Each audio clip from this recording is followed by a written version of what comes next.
I know the Lawson Delta like the back of my hand, born and bred in these parts.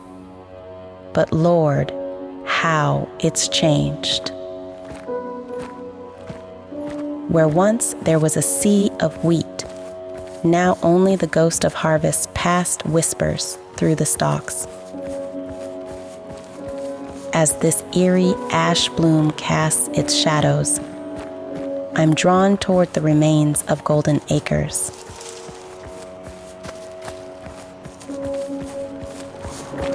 Suddenly, a woman-like scream cuts through the silence. A hive nearby, stirred into fury. Trouble's definitely close. It's a blessing I've got a keen eye for tracking. No secret in this swamp can hide from me. Folks used to say, if you're lost, just find Ida Mae. She'll uncover what you're missing. And I always did, especially the lost souls. The dark, empty center of the first clue told me that someone had just passed through, likely headed to the abandoned train station.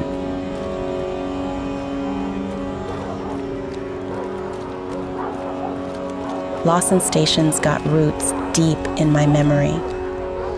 As a child, it was from here I'd ride the iron horse to visit my granny. Those were gentler times, before the shadows settled in deep. The second clue was under the watch of a giant headless creature, teeming with leeches, forcing me to snatch it up quick.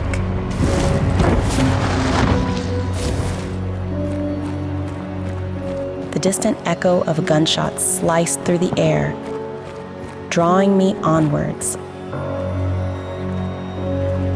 I walked through the remnants of wheat fields and waded deep into the swamp until the aged walls of Fort Carmick loomed before me. This old stronghold bears the name of Daniel Carmick, a valiant officer in the United States Marines Corps and a hero of the Battle of New Orleans. An explosion ripped through the air.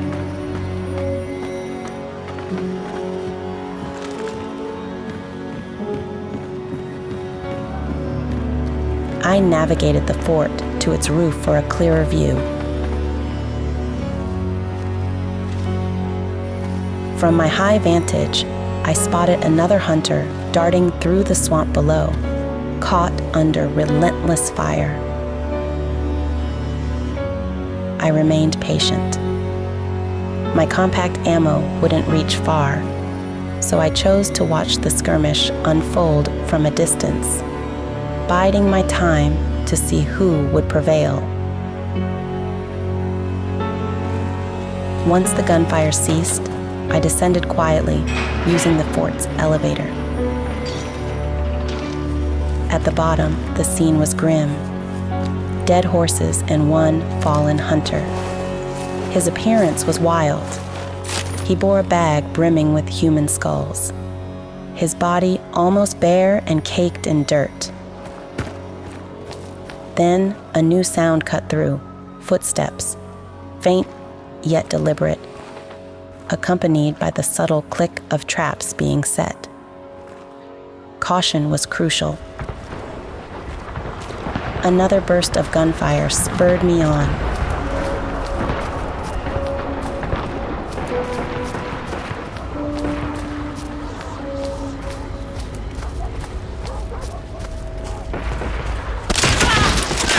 Unbelievable.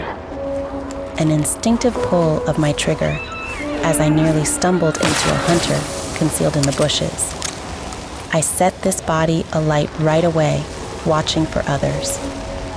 But no one came. Moving on towards Wolfshead Arsenal, the only stirrings were from animals, uneasy in the thickening ash bloom.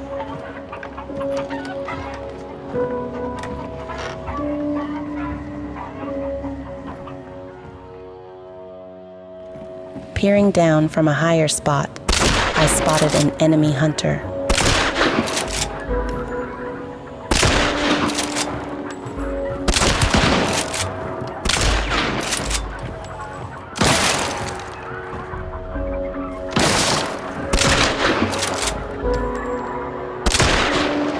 Well, it seems I'm better at tracking than shooting, right? Just then, I took a bullet. I got shot. The pain sharp and immediate, forcing me to fall back and tend to the swiftly bleeding wound. As the enemy hunter began to search for me, I managed to slip beneath his position. Remembering the frag bomb in my possession, I lit the fuse, counted the seconds, and hurled it directly at his feet. It exploded on target. I climbed up to find a female hunter, dressed in strange, dark red garb. After looting her, I set her body aflame as a precaution, and after a while, sure enough, she began to rise, a firm sign of necromancy at play. I fired my flare gun. When that didn't keep her down, I shot her point blank, no time to aim. But this time, she fell right into the flames below. Even her desperate attempt to rise again proved futile as I took her down. No more hunting for you, sister. Rest in peace.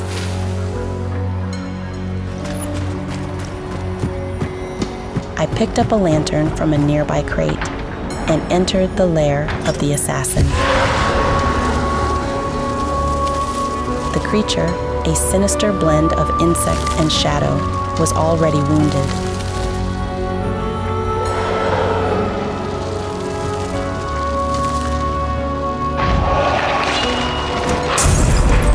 I hurled the lantern ahead to ignite it.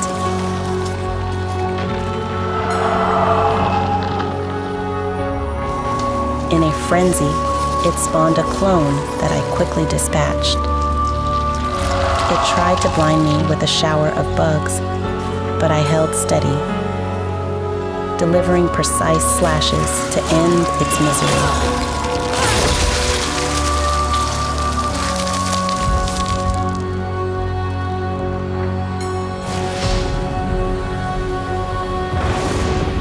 After banishing the assassin, I watched for any lurking enemies, but none dared approach.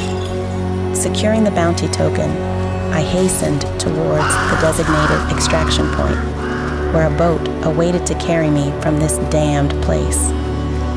Leaving behind the shadows of Lawson Delta, where I laid the assassin and other hunters to rest, I wondered if my granny could see me now, what would she think?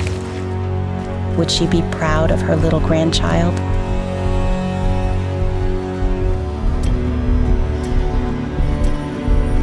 Breathing heavy, heart heavier still, I reached the port and waited on the deck, gazing out over the broad waters. Today, I've danced with death more closely than ever. Each moment a stark reminder of the thin line we walk between this world and the next.